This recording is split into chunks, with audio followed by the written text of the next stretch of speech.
everybody, to Football Discussion Daily. I am Joe. I'm here with my co-host, CGO. CGO or George. Today is the 22nd of January, 2026, and today we will be discussing Casimero, who announced today that he will be leaving Manchester United at the end of the season after 4 seasons at Manchester United. He was signed summer 2022 from Real Madrid for £60 million plus 10 million add-ons. He's played about 25 games a season, give or take, the last 4 seasons. One of the higher wage earners in the squad. And the last game that Manchester United played before signing Casimero was a 4-0 defeat to who, George? Brentford. They signed Casimero 1 week later. So 4 pretty fairly uneventful seasons by Manchester United standards. George, what are your thoughts on this announcement? Casimero as a player, let us know. Well, Casimero, they call him Carlos Enrique Casimero. Yeah. For me, he has done very well at Manchester United. That cannot be taken away.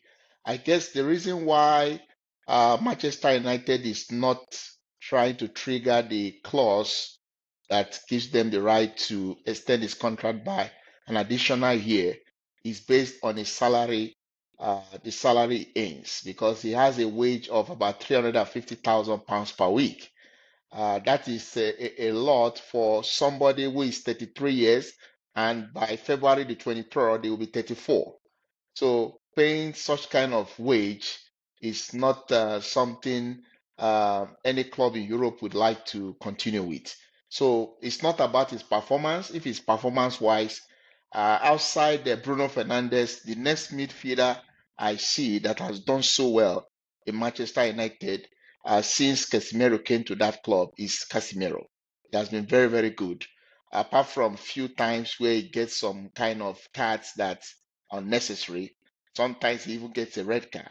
But in terms of his technical ability, he's top notch.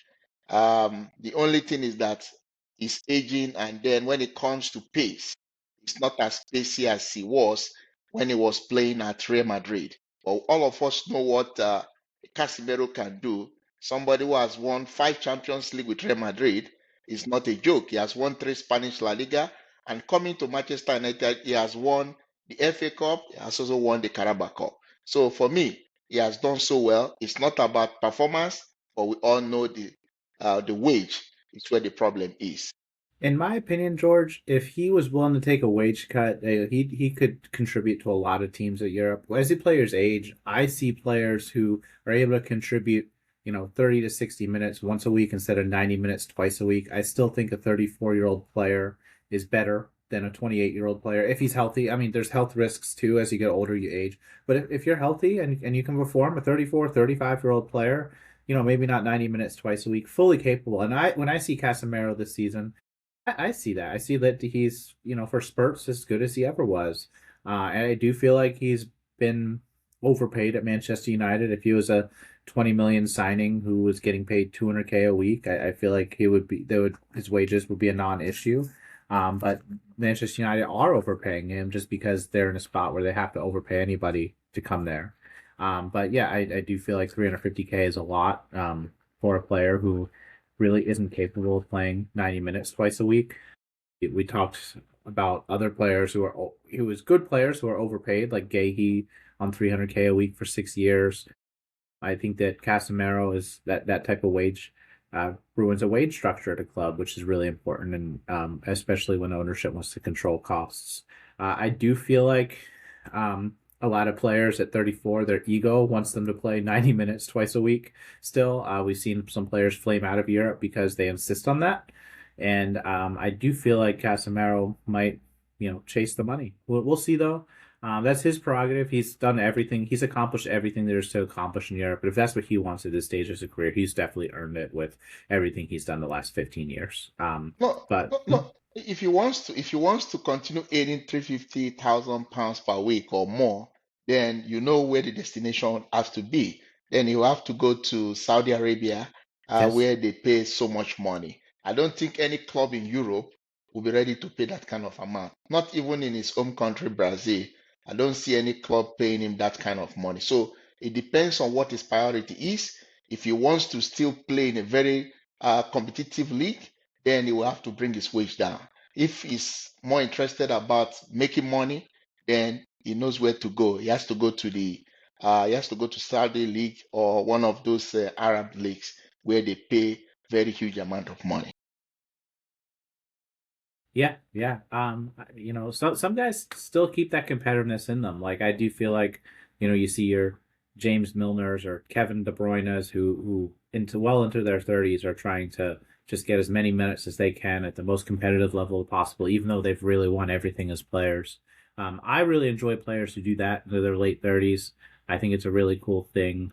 As somebody who's in their late 30s himself, who's trying to play soccer as competitively as they can still, it's an inspiration for me personally. So I'd hope that I hate to lose a player like him in Europe, but again, I do feel like a lot of these players, want to set up their family for more financial security and things like that. And I'm sure Casimero will be successful in Saudi Arabia as well. Do you think Man United are going to target a defensive midfielder this summer, George, as a result of this? Or do you think No, there's that, anybody within the squad that can kind of step into that role that Casemiro's been filling the last couple of uh, years?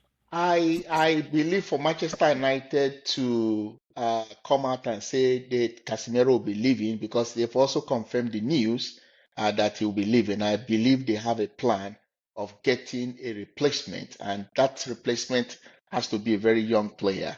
A player like Anderson in Nottingham Forest doing very well. Adams, who plays for Crystal Palace, is also doing very well. These are possible replacement for Casemiro because we've been hearing about those kind of names coming to Manchester United. So I strongly believe they will get a defensive midfielder, which who is much younger, and then is going to take a more a low wage, not 350,000 pounds per week. I'm sure if an Anderson comes to Manchester United, the only thing Manchester United will have to let me say bother about is maybe the transfer fee. But when it comes to the wage, I don't think they are going to pay an under say 350,000 pounds per week. So Yeah. I think that's the direction the Ineos group are looking at. Yeah, I mean, we'll see. I mean, there's Adam Wharton at Crystal Palace. I think is who you're talking about. He's been exceptional. I think he'll go on the up and up. There are several other players. I do feel like I see some players around the Premier League who are maybe a year or two away from that. Um, but Adam Wharton is every bit ready for a big move. What about players who are? I mean, so players who kind of end up at top clubs are either fringe players at other clubs who leave for more playing time, other top clubs such as your Ryan Gravenberchs of the world. Do you see anybody like that out there who is a very good player who just isn't getting enough time at a bigger club in the Premier League or elsewhere? Is it are you asking about players that Manchester United will likely bring in?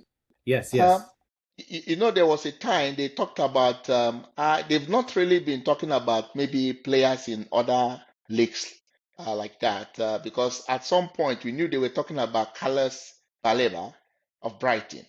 So that was one of their major targets. But He's been they, awful this season. I've watched like five Brighton games, and Carlos yes, Baliba has been awful in all of them, which I don't get it. Like, I, yeah. he was good last year. Yeah, Exactly. So he has not been in that top form we saw him last season that made Manchester United to come for him. I'm sure Manchester United they'll be very skeptical about still going for him. What I still believe is that they will likely go for players who have established themselves in the Premier League, because they wouldn't like to take gamble with players from other leagues, especially when it comes to the defensive midfield area. Because if you look at it, Manchester United really needs a very good defensive midfielder. Casimero age is not on his side. Like you said, he's not a player that you expect to play maybe 2 games per week. So you need a young player that is very energetic, has the technical ability to hold the midfield and do the job very well. So I still believe it's either going to be Adam Worthing or the guy from Nottingham Forest, which is Anderson. I yeah. think maybe one of them will likely be the replacement for Casemiro. let me just say that like I'm just throwing this name out there. I've not seen any names out there, but one who at least play style wise and culture wise would be a good fit is Romeo Lavia. I just can't see him getting consistent minutes at Chelsea. I think that he is a defensive midfielder, and I think he has the quality to be anywhere. And I feel like he's just if I'm 23, very that talented, and I'm not getting minutes, I'm gonna want to go somewhere. And some of that's injuries, some of that's just Chelsea has too many players. No, Just an option there, huh? I don't think Romeo Lavia is somebody Manchester United want to consider, considering his injury record. Because since he joined Chelsea, how many games has he played? I don't think Romeo Lavia has even completed a full 90 minutes for Chelsea since he joined the club. Yeah, So any club that would like to come for him, I think that would be a very big risk. And I'm sure maybe the Chelsea board will not mind to cash out on that if they see any yes. club that is willing to take that kind of I'm just risk. saying But he's available in the transfer market. Skill wise, he fits that proposition. He has had yes, injuries, but he's 22, 23, and it is a risk, but it absolutely is one that could pan out for any club in for him. And skill wise, it would be a like for like when it comes to Casimero. no, no, no. So I'm He's a saying, very good player. Romeo Lavia is a very, very good player. It's just injury yes, is one of the biggest problem he has. But very, very technical. Yeah, I love his agility and his aggression on the ball. So he's a very good player that any team that has such a quality will be very happy. But yeah, yeah. unfortunately, injury has not been very fair to the young man. Yeah, George. Let me close out today with today's discussion topics. Please just comment on below. Who do you see replacing Casemiro at Manchester United? Do you think it's going to be an established player, a young player? Do you have a name in mind? Let us know below. Do you think Casemiro, where do you think he ends up? Do you think he ends up in Europe, Saudi, back to Brazil, MLS? All those are good options. How would you rate his time at United? Do you think he was a great signing, good signing, mediocre, bad? And what was your favorite moment of him? Just in the past, I believe he scored that great goal in that Champions League final against Juventus. I think it was quite exceptional. That I would say was mine. But I'd love to hear yours. And thanks for listening, everybody.